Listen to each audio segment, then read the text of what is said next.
প্রার্থীদের বিপুল ভোটে জয়ী করুন, বিজেপির মনোনীত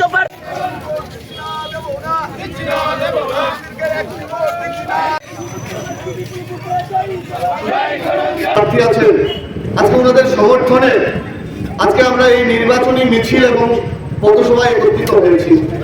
আমরা দেখেছি 2023-এর বিধানসভা নির্বাচনে শুধুমাত্র ক্ষমতার জন্য একটা এজেন্ডা, শুধুমাত্র ক্ষমতায় আসতে হবে।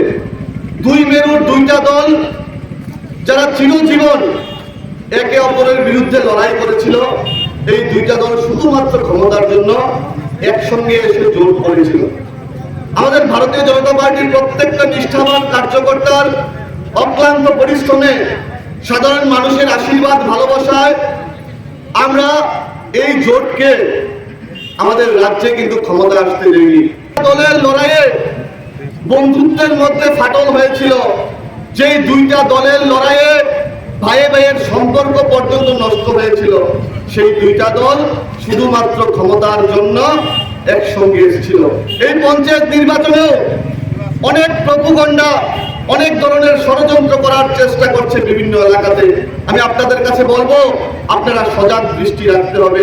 আমরা দেখেছি আমাদের বিশালগড়ে, আপনাদের পার্শ্ববর্তী বিধানসভা, এই নির্বাচনকে কেন্দ্র করে আমাদের যারা দলীয় কর্মীরা আছে, সেই কর্মীদের উপর ওনারা বিভিন্নভাবে হামলা হুজ্জুতি করার চেষ্টা করছে।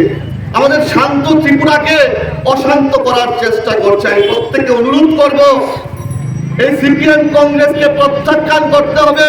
এই সিপিএম কংগ্রেসকে এই রাজ্য থেকে দেউলিয়া করতে হবে। আপনাদের সকলের আশীর্বাদ, ভালোবাসা একান্ত প্রয়োজন।